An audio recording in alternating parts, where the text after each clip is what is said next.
Welcome to Disrupted by Distributed Ledger.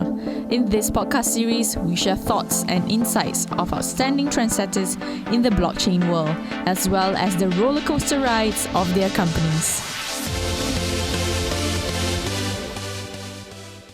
Hi everyone, so now we have Mr. Rene, the president of Access Blockchain. Hi Mr. Rene, how are you doing? Hello, wonderful. Thank you for the warm welcome here today. Thank you for being here with us in studio. So just to, as an introduction, tell us a little bit more about the association, Access Blockchain. What is it about? When was it founded? Okay, so the Access Blockchain Association is an industry group of the players in the blockchain field, and we came into existence in early 2017 as a sister organization to the Singaporean Access Association, which is already around for about 4 years. Whereby now, looking at us, it's soon going to be 2 years only. But now I mentioned these industry players, like a melting pot of the people who have a stake in this particularly new industry, blockchain. So this is similar like to automotive associations. You have Federation of Manufacturers in Malaysia. And this new sector of blockchain technology with its specific needs and specific dangers requires a bit of a, let's say, a self-governing body, because we can't just offload to the government to do all these things. So that's us since 2017. So Access Blockchain is actually from Singapore. So is there is Access Blockchain is in any other countries apart from Singapore and Malaysia? At this moment, they are setting up one branch in Romania, in Europe, to put a footprint there. But the main activities are over here in Singapore and Malaysia, with an outlook to grow regional here in Southeast Asia. Okay, so you are sort of like one of the leaders in a blockchain association. Well, we can say that here, even in particular in Malaysia, there are various organizations calling themselves societies or associations with a focus on cryptocurrency or blockchain technology. However, they seem to have various agenda, possibly even driven towards supporting one or two particular commercial projects with specific endorsement. But we are one of the associations in the region. How many members do you have so far? At the moment, the Malaysian association has around 100 members, whereby roughly 1/4 is corporate members. Then we have another 20 to 30 professionals, and the rest is the general interested public. Oh, okay. That's quite a big number, I mean, considering since 2017. So what does Access Blockchain aim to achieve? Yes, the aim to achieve, we call this the agenda. What are we working on? Yes. So especially it's important to allow opportunities for matchmaking, for business networking, and all this is linked towards a good reputation of this industry sector. And that reputation can be, let's say, saved only by avoiding mischievous players in the surrounding, because this technology has recently gained even a negative reputation throughout various fraudulent schemes which are built on misconceptions regarding this new technology. So the agenda points we have is networking, matchmaking, education, and then as a result of that education, it's the avoidance of possible fraudulent schemes, and not to have gullible public fall prey to scammers.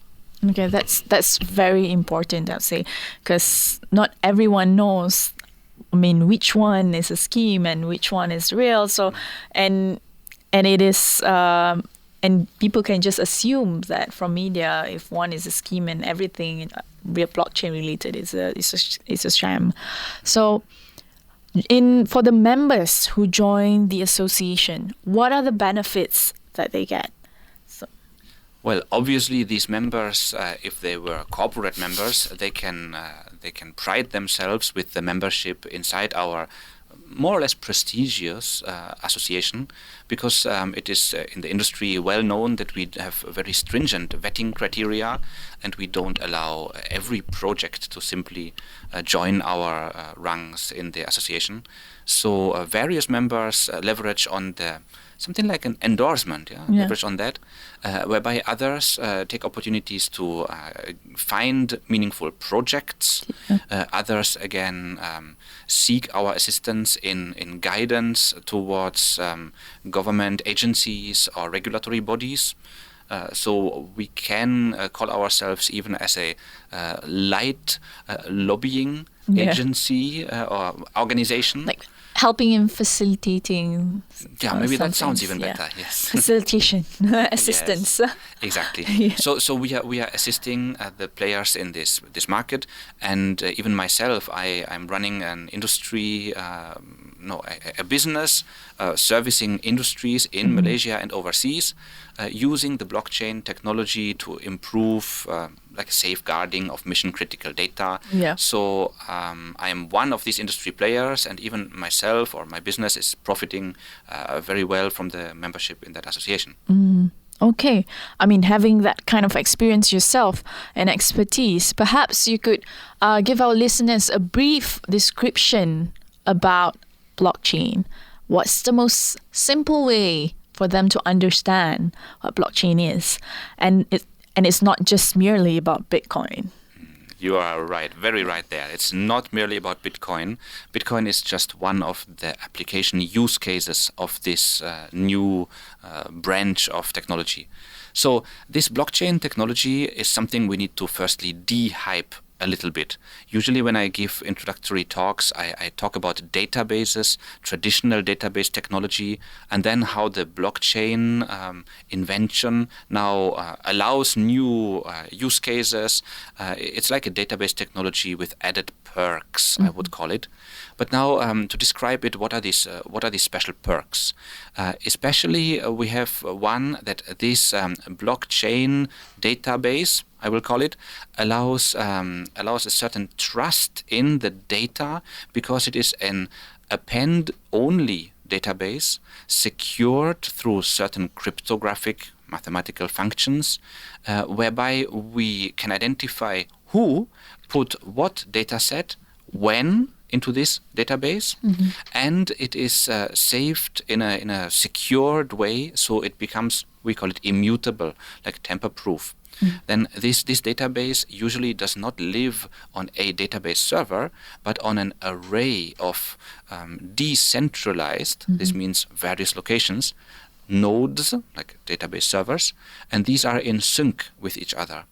So the blockchain doesn't really exist as the blockchain, but it is a blockchain technology platform installation, we can call it, running a certain software to organize this sync of the database servers and allowing data entry and data retrieval. And this allows very nice new use cases with a completely new trust model, whereby we don't need to trust only one company running a database server in their basement, having a nice backup and disaster recovery plan. But this is now a world, we are entering a world where we don't need to trust the person running a database, but we can trust the database itself. And it can be even run in not trusted locations, because we can audit the computer code which is running there, and through these cryptographic features, it secures the database. I hope I didn't go too deep, but a database with special perks, enhancing security and allowing new trust. But just to add a little bit more on that, so perhaps just to put into perspective, or say I want to access this distributed ledger, this decentralized ledger. So it's not that I can just go into a site and access it, right? So what kind of knowledge do I have in order to be able to access this distributed ledger and perhaps make a transaction? Actually, it is in the easiest mutations of blockchain networks. It is the way you described now. Yes, you can download a software package and run it on your computer to become part of this blockchain network. And either you can then access with data inquiries, like something like API calls, where you inquire from servers or you send data. You can then connect to your own locally run service on your computer, or you can even skip that step to install a blockchain node on your own computer. You can just follow instructions available at the various blockchain technology platforms websites and use other people's blockchain nodes in order to send data or send transactional data and retrieve information following these the API call instructions. So it is quite open actually for the public. And this is something where now, for industrial applications, we are even looking into not open to the public, so-called private blockchain installations. And these private installations offer many of the features of the publicly accessible ones. However, they lack the one feature of the fact not being run by a central body, but by even untrusted people around there in the world. Yeah. When we have one company running a blockchain, it's under their control. I isn't see. it? So it's not exactly it's decentralized it has in a way. 95% of the blockchain features, but to run something like the Bitcoin blockchain project makes sense only in the wild. Doesn't make sense if you run it in your house, because then, well, one day, I don't know, you don't pay your electricity bill, and then all data is inaccessible, right? So, but these are two mutations between public blockchain networks, private chain networks, and there are even ways how to link them with a certain chain anchoring. Yeah, so at least our listeners know that, you don't really need to know all those complicated codings to actually learn and also apply, to understand about blockchain itself. So, and going on to the next question, what are the values, or more like the principles behind the idea of the blockchain technology? What is it based on? What's the core purpose that blockchain is first created? Okay, so let me explain like this. It was not that somebody created blockchain, but somebody created the Bitcoin network first. This was in 2008, 2009, that time when the Bitcoin network was created. And this was in order to solve a certain problem in the world. And that problem was centrally and only centrally organized financial transactions by banks, central banks, governments. And there was the time of that financial crisis of 2008, which spurred a specific interest of the public or the professional public to somehow come up with alternatives to this system, like a second realm, something where they don't need to rely on these centralized institutions in order to facilitate financial transactions. This was Bitcoin, and only in the times after 2013, 14, a bit later, like 5 years after the invention of Bitcoin, the terms blockchain came into play when experts around the world discovered the beauty of this technology to be very applicable to many other industry sectors and not only to finances. Yeah. So that's where the potentials are huge, say. So going into that, so what would you say, what are the pros and cons of blockchain that you see, and also in implementing it? What are the potentials, what are the potential benefits, opportunities, and also, but what are the challenges in implementing it to gain that opportunity? Okay, it's a good question. let's start from the side Like of these pros and challenges. cons, yeah. Well, yeah, pros and cons and challenges. Yeah. This is interlinked. So we have the opportunity to revolutionize and truly change things here by having trust not based anymore on trusted parties, but into a system, into computer code, which is automatically executing and audited by the general public, because most of this code is programmed open source, and the auditing of open source code is often better than the one of the closed source code. So we have this opportunity to go to bring trust into trustless systems, and for example, we could run land registries on the blockchain system.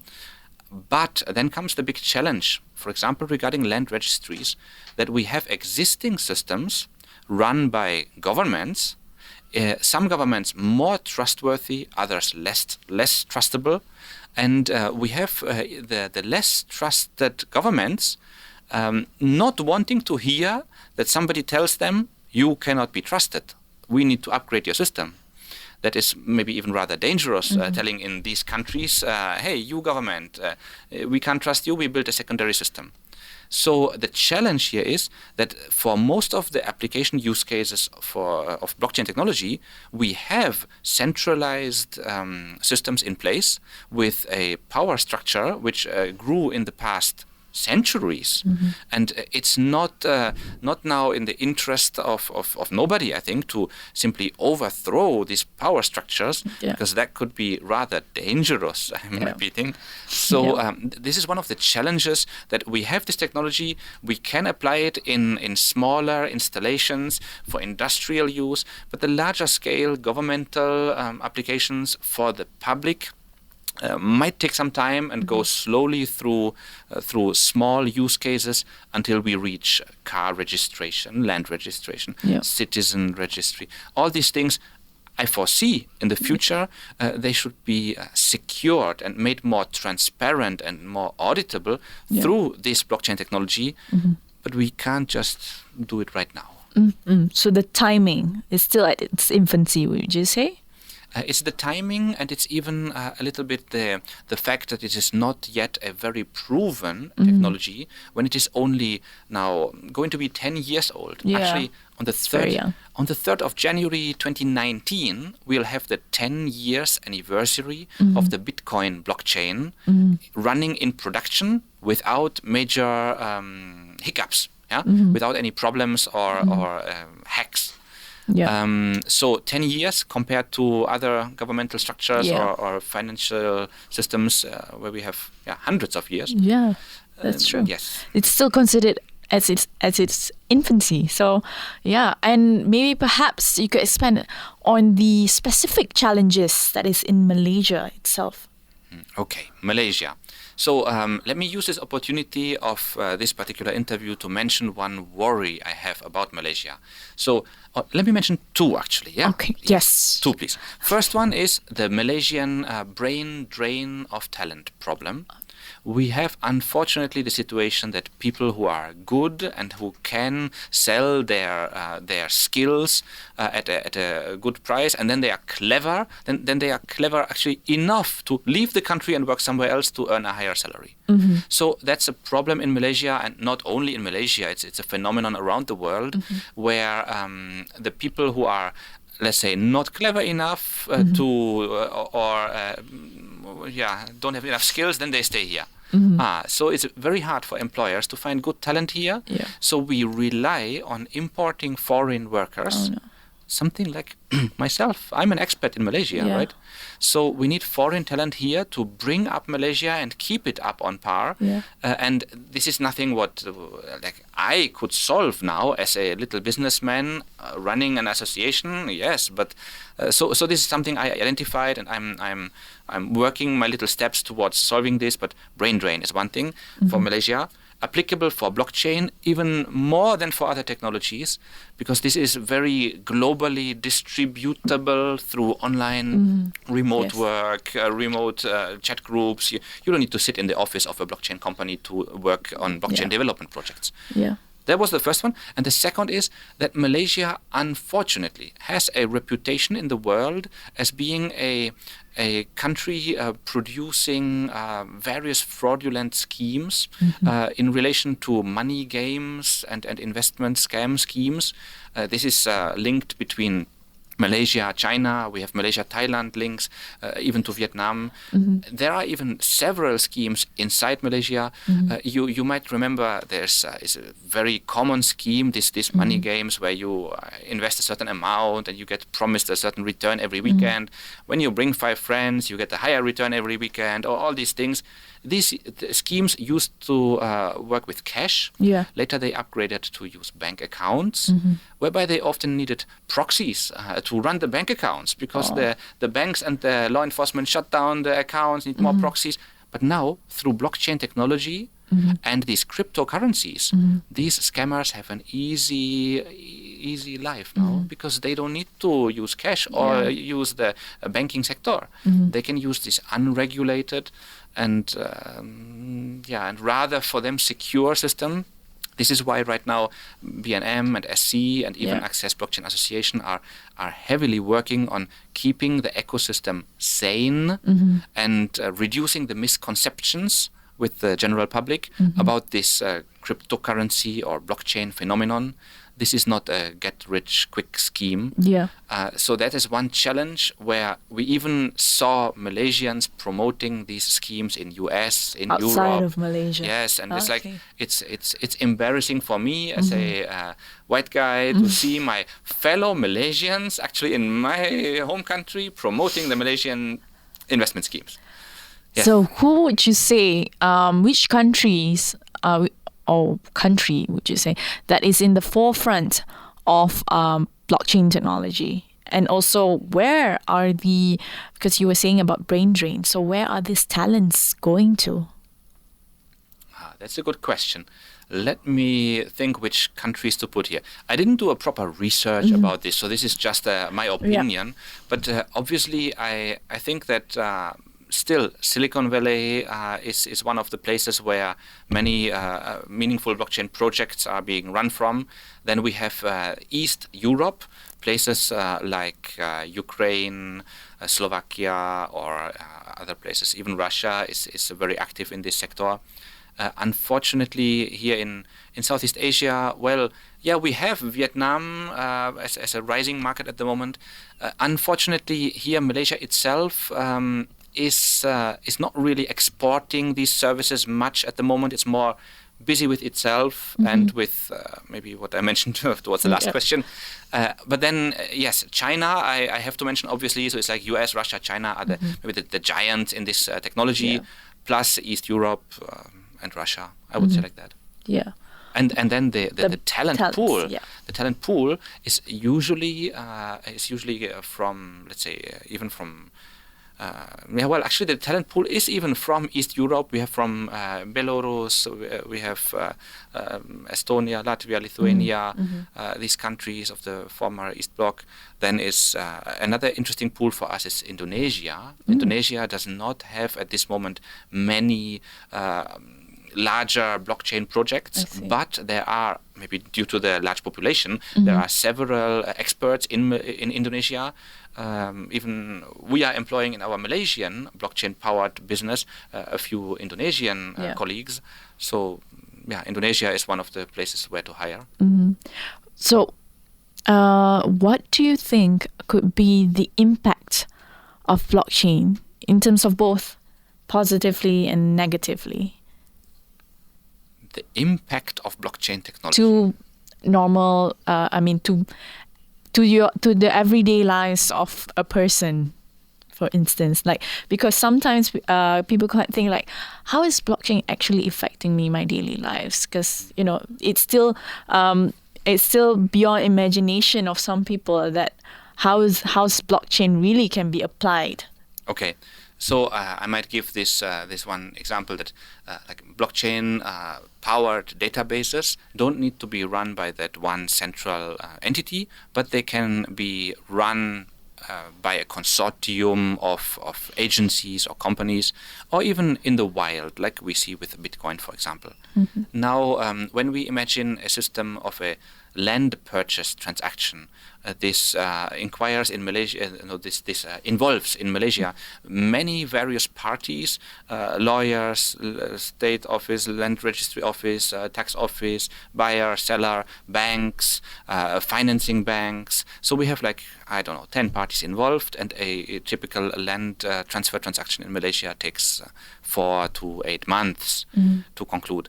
This is even related to the possible I don't want to offend nobody, but chaos in the existing paper database. But the blockchain technology allows to access a shared database, meaning shared between different parties, whereby the data set could be fetched and written from all the various authorized parties, and not people don't need to live only in their own island IT installation database system, then export the data, often through printing and signing and stamping and notarizing, give to somebody else, then process it and scan it and put it in their system, and then verify and take another month and take it out again. So shared databases help with the land transactions.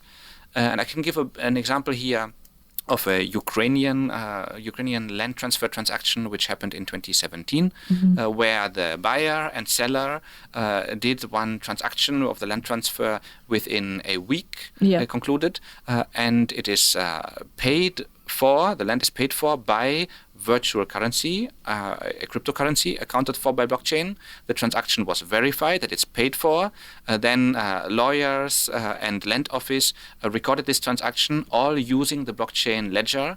And especially in Ukraine, there is it's linked already with the government registrar.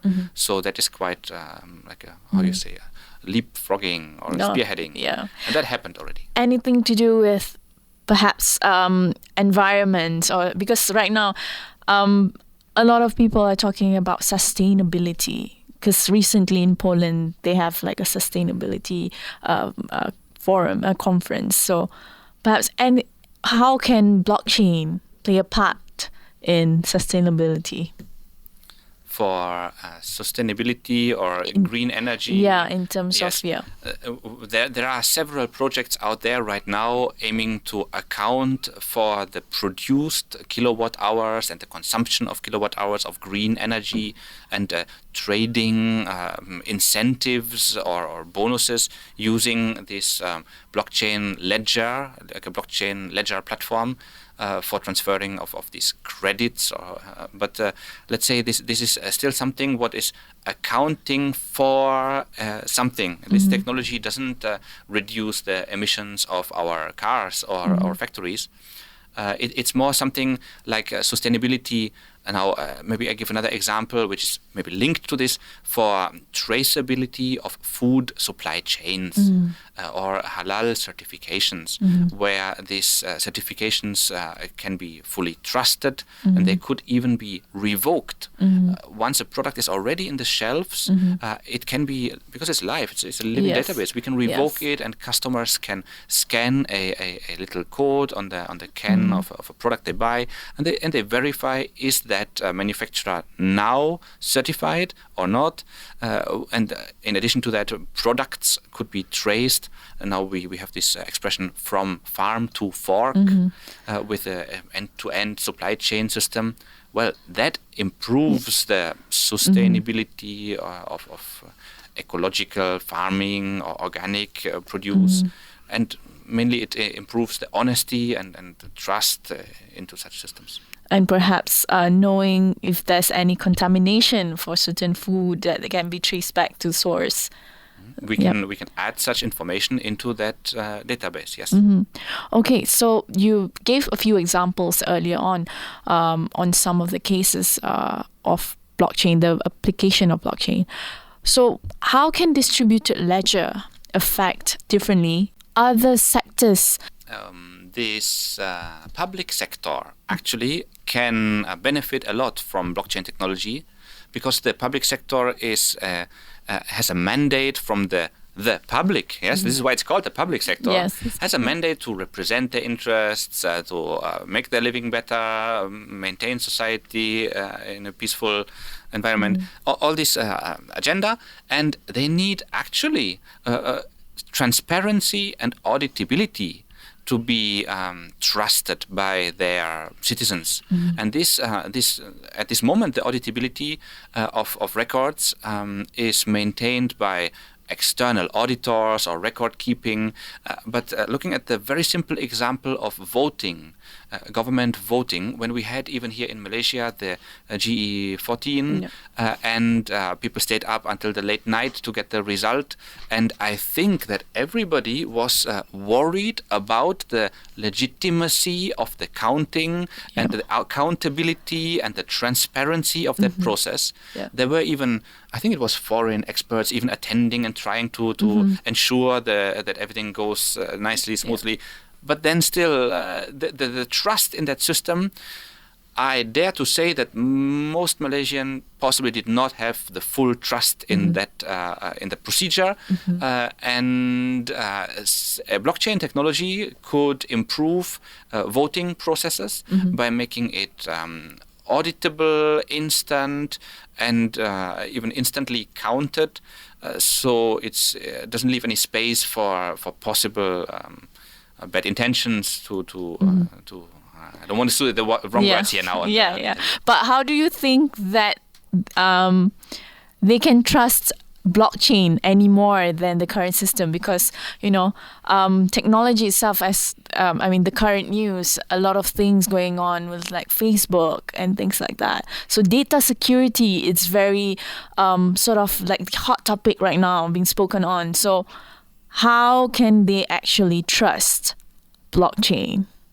Yes. So when a judge in a courtroom doesn't understand a certain evidence, for example, the judge would then ask an expert, a third-party expert, to explain how can I read this, or like even can't understand a language, they ask a translator, so the judge can then come to a conclusion.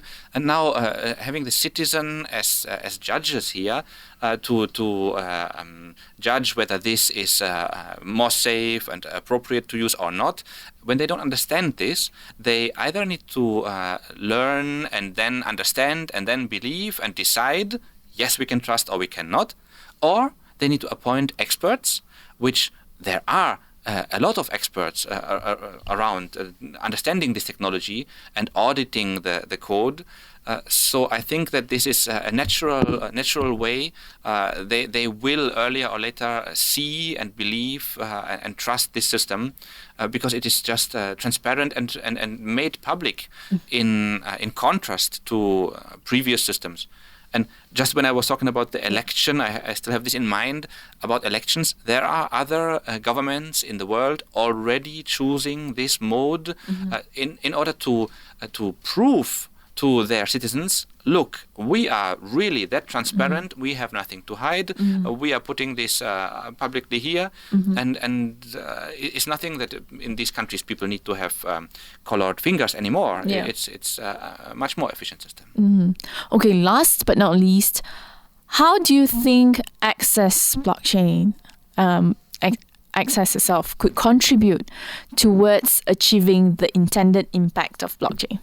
Obviously, our intended impact is that the blockchain technology helps people, makes their lives better, improves trust and honesty. And this is even, by the way, very applicable to Islamic ways of doing business with trust and honesty. And so this is like the goals to achieve.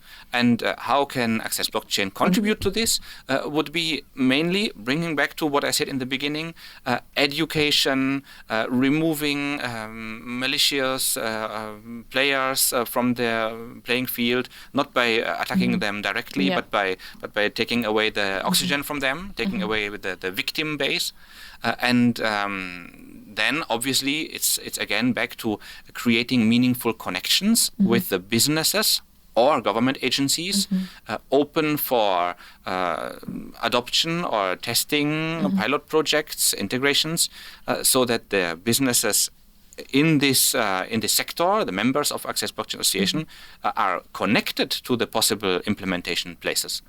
So education, implementation, networking, and keeping the ecosystem sane, as in the opposite of insane. Yes, that's definitely true.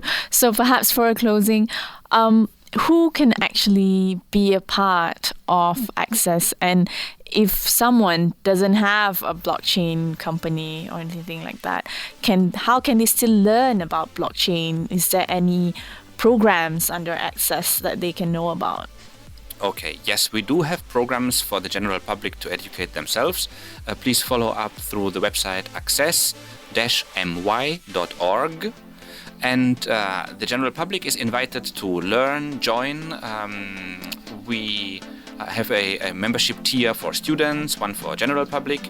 Then we have another membership tier for corporate, which is the businesses wanting to adopt this technology or providing these technology solutions.